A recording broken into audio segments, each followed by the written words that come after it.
Hi, I'm Trey Mayo, Fire Chief for the City of Rocky Mount. Thank you for joining us for this edition of Hot Topics. Today we are filming on the back ramp of Fire Headquarters at the corner of Cokie Road and Raleigh Boulevard. And our backdrop today is the newest addition to the Rocky Mount Fire Department's apparatus fleet, Rescue One. And joining me today, I have two folks with me today. And you're going to see us kind of go off camera and come back, and our able photographer Mark Adcox is going to follow us around so that we can look at both sides of this rescue truck. But joining me first is Captain Jamie Cook, who is assigned here at headquarters on C shift. Captain Cook is assigned to Ladder 10, but he is a member of our fleet planning committee, and he had a lot to do with what went into the planning and specification of this new rescue truck. So, Captain Cook, thank you for joining us. Yes, sir. Good to be here. So, tell us first about what is the purpose of this rescue truck. Sort of what is its role, and I'll go ahead and tell the viewers that this truck, which went into service in October of 2013, it is now December. Replaced a 1992 commercial cab and chassis rescue truck that we at that time called a squad. We have renamed these our two squad trucks. We have renamed them as rescues. So tell us a little bit about its role and purpose. Oh, well, again, we've got two rescues in the city, and what this truck does is it goes on vehicle accidents. It provides the extrication when we have somebody trapped in the car. That's what they do. That's their primary purpose on a vehicle accident. They respond second out on EMS because our EMS program is primarily an engine company based response, but the amount of call volume that we have, we normally will use the rescue first as a backup, so they're second out on EMS. They come in on all of our structure fire calls, and they provide an array of different tasks on the fire ground. So that's mainly what we use them for. They carry specialized rescue equipment and do some of the technical rescues that we have on scene. And talk a little bit about that technical rescue component of the fire department services. This truck, when you look at it sitting next to the truck that it replaced, is quite a bit larger. But again, the truck that it replaced was a 1992 model. Talk about some of the additional services that the fire department is providing now that we must have a place to transport equipment that we were not doing in 1992. Well, back then we were not running EMS as a primary response. We only run in situations that EMS called for us. If the rescue squads called for us, we would go, and we would actually send this truck, but our supplies was limited. Since we have started doing that, we've added on to our equipment, and also we've picked up technical rescue, which Captain Pittman can elaborate more on because he's in charge of that team. We've also picked up Swift Water as a city, so we carry Swift Water equipment on this truck also. And now vehicle extrication is something that before the county departments, the rescue departments inside the city, they were handling, and now we pretty much do all of the extrication in the city now. Gotcha. And just while we're on the topic, when you say technical rescue, we're talking about what? It could be anything dealing with high angle rescue off the top of a building that our ladder trucks can't reach, confined space rescues that down in holes. We have a specialized team for that, but the people on this truck and the equipment on this truck is set up to start that initial response until we can get that team here. Okay, all right, thank you. So let's talk about the specification process. This is a custom piece of fire apparatus. And when I go to City Hall and I say, look, we need to replace something in the apparatus fleet, everybody's eyes pop because of what fire apparatus costs. Right. And I'm certainly not here to say that I think it should cost as much as it does, but it is what it is. I mean, you can't go to Ford or Toyota or Chevrolet or Chrysler, pick your favorite mass production vehicle manufacturer. They are not in the fire apparatus business. there are very few relatively fire apparatus sold in the United States each year. The last time I checked, which would have probably been for calendar year 2012, there were only 99 pieces of fire apparatus delivered in the state of North Carolina. So there is no economy of scale, and as a result, fire apparatus are expensive, but what we get is something that is custom built for the Rocky Mount Fire Department. You're on our apparatus spec committee. Tell us a little bit about what goes into specifying a piece of fire apparatus. Well, what we do normally when we start, we'll do what we call brainstorming. We'll know ahead of time of what we're going to replace. If it's going to be, in this case, it was a rescue. We'll look at what we have and how our job has changed since the last time it was purchased, and we'll kind of put some ideas together.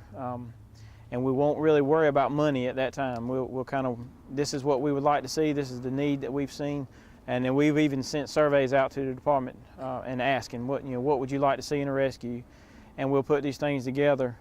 We'll go out and do research at different departments, and we'll get this brainstorming list together, and then we'll start prioritizing as to what we think we need versus what'll fit on a truck, and then we'll work our way down into the money of what can we afford, and then we'll get a concrete spec set out of the type that we want, the little accessories and things that we need on it, and we'll get a spec ready to put out for bid.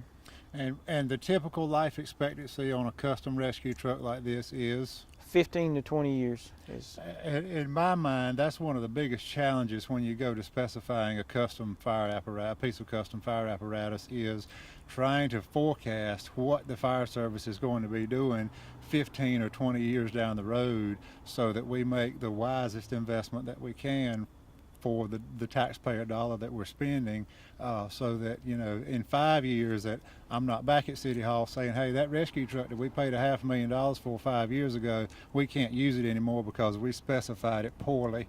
That does not reflect very well upon any of us. So a lot of effort goes into making sure when we make a purchase like this that it is what we need and is what we're going to need for the predictable future. So yeah. It's not something that we take lightly. How long does it take to, after the order is placed, how long does it typically take before we take delivery of a custom fire truck? Most of the time we'll set a limit for them, and it's negotiable, but most of the time it's a year. 365 days is normal. Right, yeah, it's again, these things are custom built. When you go to any fire truck manufacturer, they don't have 50 of them on the lot for you to go pick the one you want with the options you want. You put your specification package together, and it goes to the manufacturer, and they build it on an assembly line with craftsmen and welders and plumbers and electricians who put this truck together. And there may be one that is very similar to this truck somewhere in the country, but it is unlikely that there is one identical to this truck anywhere, and that is one of the things that drives up the cost. Yeah, that's correct.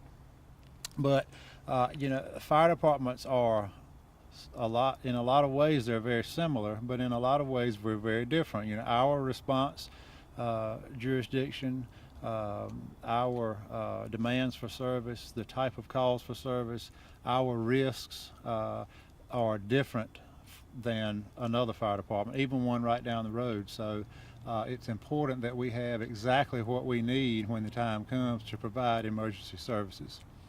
So let's talk about, I know, excuse me, I know we have some Tim the Toolman watching the show today. Let's go through some of the specifications for this apparatus. So how long is it? It's about 33 foot long. So it's about the same length, and it is on the same or a very similar cabin chassis that you would see on a municipal engine, a municipal pumper. Yes, sir. And how much does it weigh? It's about 39,000 pounds. So that's nearly 20 tons, so nothing to sneeze at. And it must take a lot of power to move that down the road. What kind of power plant? It's 450 horsepower and 1,250 pounds of torque. And we do specify, because Cummins Engine Company is a community partner with us. We specify Cummins engines in all of our fire apparatus. This engine is an inline turbocharged 6-cylinder with a displacement of, I know I'm putting you on the spot, 8.9 liters, I believe. 8.9 liters. Okay.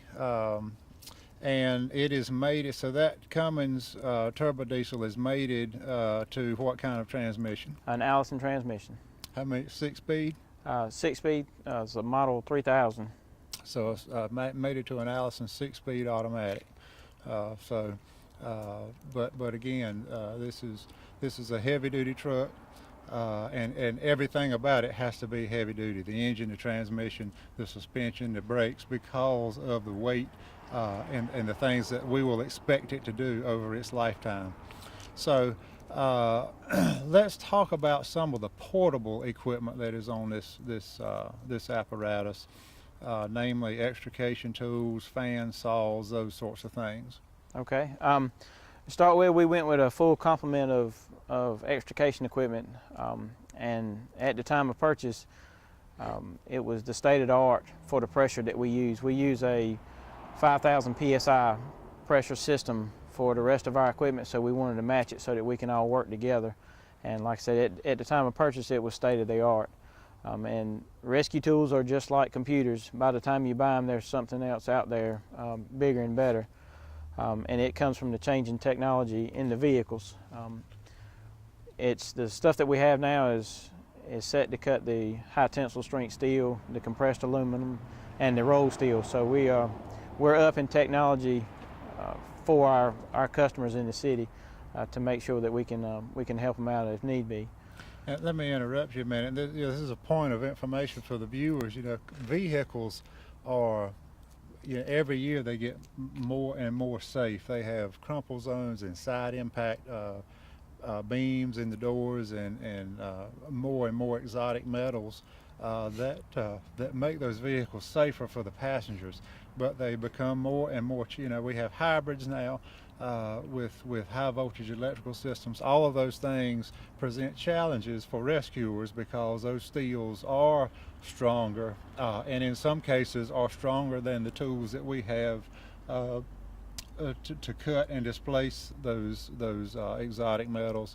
The hybrid vehicles give us challenges because of their onboard power systems. So the things that, like a lot of things go, what makes it good for somebody makes it a challenge for somebody else. So I didn't mean to interrupt you. Go ahead. Oh, no, that's fine. These tools are capable of working off hose reels, which is something that makes it a lot quicker on our normal scenes. So in theory, we can pull up and pull these tools off, and with a flip of a switch, the tools are ready for operation. But there's also circumstances where we need to go down ravines and embankments, and we have portable units that we can take off and take these tools down and still operate quite efficiently.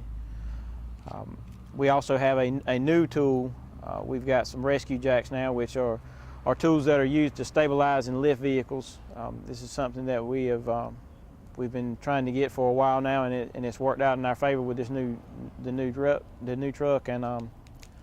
And like I said, it's a great asset for us to have. It's another tool in our toolbox. Right, and of course, Rescue Jack is a name brand, but what we're talking about is struts with a lifting capacity. Yes, sir. For stabilization, for lifting, like in the situation of an underride of a tractor trailer, those sorts of things.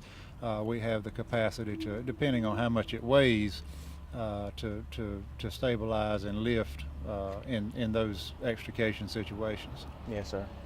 Okay. How about saws and fans and things like that? Well, on this truck we carry two fans. They're positive pressure fans. We use them for ventilating the house, and we also use them for positive pressure attack. So that's two reasons that we'll use those. And our saws, they're vent saws, and we also use limb saws. We have a vent saw that we'll use for venting roofs in different parts of the structure. We can make forcible entry with them. We've got limb saws during inclement weather that if we need to clear our way going on calls, we're able to clear trees out of the roadway. And then we've got other saws that are electric that we'll actually also use for vehicle extrication. Right. And when you talk about positive pressure fire attack, we actually make an exit point, and then we determine the best ventilation point. And when we are conducting offensive residential fire attack, we actually pressurize the structure with fresh air, which does several things. It puts fresh air in the structure, and it blows bad air and smoke and heat out of the structure, which makes it more tenable for occupants who may still be trapped inside, and it makes it easier for firefighters because they don't have to deal with so much heat, and it improves visibility. And we know that smoke is fuel. So if we can remove that smoke, we know that we are removing a flammable product from the structure. Yes, sir, that's correct. Okay. Any other portable equipment we need to talk about? Well, we do have high pressure airbags, and again, these are bags that we use. They're very small, and you can slide them under places. They're used for lifting and stabilizing. Again, in vehicle extrication, again, something that we did not have on the old rescue truck. But that's just another one of those tools in our toolbox that we'll use occasionally. Right. You never know when they dispatch us. You never know exactly what you are going to get. What you're going to find when you get on scene. So it's nice that we have these large rolling toolboxes, and with a full complement of rescue equipment to provide services to the citizens of Rocky Mount. Well, Captain Cook, thank you so much for joining us and sharing your knowledge of Rescue One. We're going to take a break here, folks. If you'll stay with us, we're going to move around to the other side, the passenger side of the truck, and Captain Greg Pittman is going to join us and talk about the onboard breathing air system, the generator, and there were three things we were going to talk about, Captain Pittman. What was the third thing? That's right, the onboard hydraulic pump that supports the hydraulic extrication tools, which the civilian would know as the jaws of life. So stick with us, and we'll be right back. No, I wasn't happy when people said I had junk in my trunk. Would you be? Fresh clothes, fresh blankets, fresh water, keyboard, duct tape, late night, all-nighter cheeseburger chips, the essentials. What else? Christmas tree stand, golf clubs, a mattress, pack and play, a life-size portrait of Edward Cullen, and a sombrero. There's a story behind that. Then the North Carolina Department of Transportation said I could save $40 a year and help the environment by clearing out my trunk. So now I'm doing the right thing, I'm looking good, and I've got more money to spend on the things that really matter. Drive green, save green, a message from the North Carolina Department of Transportation. Keep the junk out of your trunk. Okay, we've turned the truck around, and we're set up now on the passenger side of the truck, and my guests have swapped places. I now have Captain Greg Pittman joining me here. Captain Pittman is the captain on Engine 1 here today at Fire Headquarters. Thank you for coming on camera today. And Captain Pittman's going to talk about a few things that are kind of what I call hard mounted on this.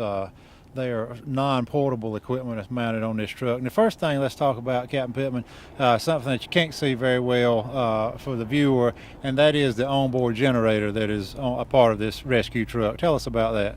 Yes, sir. It's a Onan generator. It's 40 kW, and basically we use that to run the Trimo pump for our rescue tools, and also for the breathing air compressor to start it. So it takes at least 20 kW to start those two items, so that'll give us 20 kW in reserve to run other tools and stuff that we have on the truck. And when you say Trimo pump, you're talking about the hydraulic pump that powers the, again, I use the term that the public identifies with, the jaws of life, yes, our hydraulic extrication tools. So 40 kW, that's a pretty sizable generator. If you were particular about what kind of load you put on it, that would probably power, 3 typical residential houses. It would certainly carry 2 houses. So we're talking about a lot of generating capacity, and that is a PTO generator. It is driven with hydraulic fluid by the engine. Yes, sir. Correct. So it's nice and quiet. What I like about a PTO generator is, number one, they're smaller typically than a diesel generator, and they're very, very quiet. So that, there's already enough noise on an emergency scene without us adding to it. So the hydraulic generator, PTO generators, are very nice. So you've already mentioned the Simo pump, you call it, Trimo pump. Yes. Tell us a little bit about that. Why is it called a Trimo pump?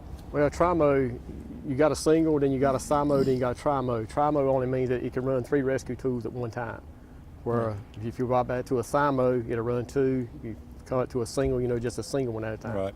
So our hydraulic tools, we have a cutter, we have a spreader, and then a full set of rams on this Yes. truck. Is that correct? So we have 5 tools, and we can run 3 of them simultaneously. Yes, sir. So, okay. All right. We're going to break from where we're standing, and we're going to move back to the onboard breathing air compressor and fill station. Okay, so this truck is equipped with an onboard breathing air compressor. And some of our regular viewers will remember you, Captain Pittman, from where you came on probably 12 or 14 months ago and talked about our self-contained breathing apparatus. And when you see, in the media, in the newspapers and other places, they see firefighters with a bottle on their back, a tank on their back. And in a lot of cases, they say, they refer to that as an oxygen bottle, but that's not really oxygen. Tell us what that is. It's normal breathing air, just like you would breathe it right here, except the only difference is it's a whole lot drier. We take the moisture out of it because of the internal workings of the pressure reducers in the air packs. The faster you breathe, the more moisture you build up, the more frost you see on the outside, the more air you move. If it had moisture in there, it would actually lock up the pressure reducer on the air pack itself. Right. So we have to dry it down to a minus 65-degree dew point where it's extremely dry, which is bad in the firefighter standpoint because you actually dehydrate the firefighter just for breathing that type of air. Right, it is. I can remember well from my days of firefighting. It is a very dry air. It dries your mouth and nose out, and that air is highly purified too. I mean, when Yes, sir. you open the valve on a breathing air cylinder, it doesn't smell like that air that no. comes out of your tire. So, tell us about this breathing air system. What its capacity is. How many bottles can we fill? Just walk us through it. Okay, well, it's a 13 CFM compressor. That's cubic feet per minute. Yes, sir. That's what it'll generate. That's what it'll make. We got a 4-bottle cascade system. They're 409 cubic feet per bottle, so we got about 2,000 cubic feet of storage capacity. It's a Biowa compressor unit. They're pretty good units itself.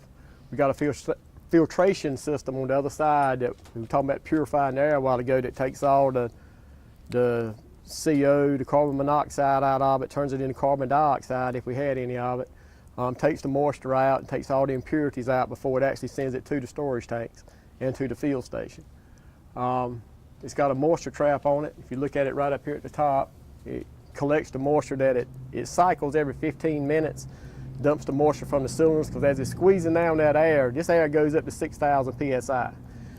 The more it squeezes air, the more moisture it takes out of it, so that moisture's got to have somewhere to go. So it's actually got a moisture trap on it that traps that air and exhausts it into that can, and then, like I said, about every 2 or 3 weeks, we'll empty that can out. The filters take care of the rest of it. It's got an onboard CO monitor, so we can tell, naturally, anytime you're using a engine to generate breathing air, you got to be real mindful of the exhaust. And it's got an onboard CO monitor, so if the CO overwhelms the cartridges or the purification cartridges that's got on it, it will let us know and it'll shut down the compressor so we won't be breathing in CO. One thing that we did do on this truck, we got a diverter valve on the exhaust system to where we can actually, when we are generating air, we can divert the exhaust from this side to the other side, because the intake is on this side. So we can divert the exhaust to the other side. That really helped us out a lot also. So that sort of eliminates the primary source of carbon monoxide, Yes, sir. which is the exhaust from the diesel engine that's running this truck, the generator, which is powering the electric air compressor. So that's one of the things that goes into the purification along with the filters. Now tell us about, in terms of certifying the purity of this air, how often is it certified? What is that process? We send off air samples every quarter. We go through Safe Air Systems, which they send it down to Exam Labs in Florida, and they certify the purity of our air every quarter. To make sure that the what we call breathing quality air is truly breathing quality, that it is something fit to put into a bottle and send a firefighter into a fire or other noxious environment for him or her to breathe that air. Okay, so we've kind of looked at the compressor side of it. Let's back up one compartment and talk about unless you have something else to add here, we'll talk about the field station component of this system. No, that's about it on the compressor. Okay, so what we see here is sort of the control system that is routing the compressed air that we have made in the forward compartment. So kind of talk to us about how this control system works and how you go about filling bottles. Well, it's a 2-bottle containment system. NFPA states that when we fill bottles, that if a bottle would rupture or fragment on us, that we've got to contain all the fragmentation and the rupture to protect the firefighter that's filling the bottle. And the NFPA is the National Fire Protection Association, which sets almost all of the standards that the fire service follows, from how this truck is built, its braking capacity, its tip over points, they set standards for hose, for turnout gear, for breathing apparatus, for axes, for everything we do, helmets, everything. We try to adhere to an NFPA standard. So that's just a point of information for the viewers. When you talk about NFPA, that's not a regulatory agency, but they are a standard setting agency. Okay, Yes, sir. Continue, please. Thank you.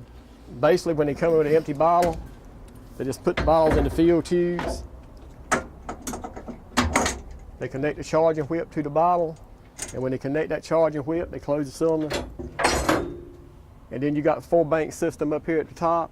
Each one of these banks right here go to each one of those tanks.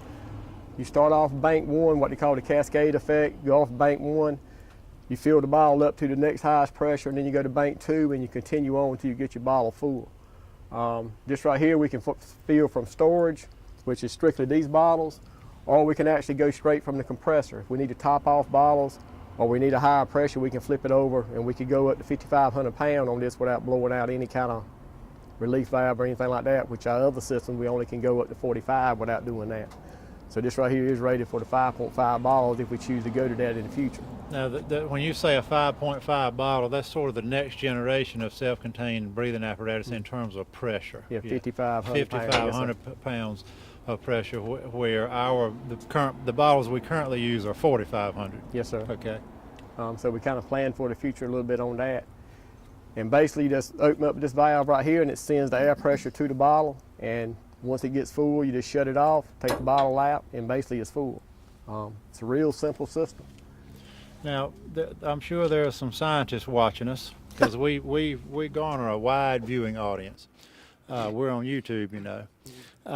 So folks who know about pressure, compressing gases are going to know that when you compress a gas, it causes heating. Yes, sir. So there is a fill rate at which you cannot surpass when you're filling these bottles. So when a bottle comes in dead empty, it'll hold, if I remember correctly from my days of firefighting, that holds about 45 cubic feet of air. See, I still got it. So we're going to put 45 cubic feet of air in that bottle and raise it to a pressure of 4,500 psi. How long does that take so that you do it safely? If you do it safe, they recommend not going over 1,500 pounds per minute. So it usually takes about 3 minutes to fill a bottle if you do it correctly. Gotcha. And with so we have our firefighters, when they come off of their respective apparatus, whatever they're assigned to, they come off with a self-contained apparatus on their back with a full bottle on it. All of our apparatus carry at least one spare for each firefighter sir. position. And then we have spares here. We have spares on a second rescue truck that is at Fire Station 6 Yes, sir. on Road Drive at the intersection, roughly, essentially at 301 and 64 bypass. Do we have other spares of any consequence anywhere that would show up routinely on the fire ground? No, sir, just on the front line apparatus, on the 2 squads and the aerials. We don't have any spare cash anywhere that we could actually pull out. Okay, but as a result of the reserves that we have that stay full all the time, and our ability to make breathing air on the scene, we typically don't have any problem keeping up with consumption on the scene. No, sir, because we can dump anywhere from, well, you're looking at 26 to 27 spare bottles on the scene once we get there, all the initial response for a structure fire, and before we ever have to fill any bottles. And so we should never have called for air now, especially since we got the mobile compressor on this truck. Gotcha. Okay, anything you'd like to add about this breathing air compressor before we? Just one other thing, we got the capabilities. We don't only fill our tanks, we also fill the surrounding volunteer fire departments tanks around here. And as different departments, everybody's got a different hookup, different pressure, and all that. So on this truck right here, we built in a capability of having a remote fill on it, a regulated remote fill that we actually could regulate the pressure on. So if they need 3,600, we could give them 3,600. That's what that panel right here is for. And we also got the capabilities on this to run utility air for our rescue tools, also air operated rescue tools off of that reel right there by using this valve right here and using the same cascade system for that. Gotcha. And you're talking about, let's see, we have airbags, chisels. Yes, sir. What else We runs got, on there? Impact wrenches. Air chisels, and basically that's about it. Okay. It's off air. But a continuous supply of air, Yes, sir. so long as we have enough hose to get to where the work is being done. This is a very self-supporting apparatus here. They can go on scene and support fire operations, rescue operations for an extended period of time, really limited only by the fuel capacity of the truck. And of course we have procedures in place to get fuel delivered to a scene if we find ourselves on scene for an extended, multiple operational periods, that sort of thing. So Yes, sir. I think this is a well specified, well thought out, very forward-looking piece of apparatus here that will serve the citizens of Rocky Mount for many, many years. Hope so. Okay, Captain Pittman, thank you for joining us. Last chance, anything else you'd like to say to the viewers? No, sir. That's about it. Okay, well, thank you. And thank you, viewers, for joining us. I hope you've enjoyed getting up close and personal with Rescue One. And we'll look for you next time on Hot Topics.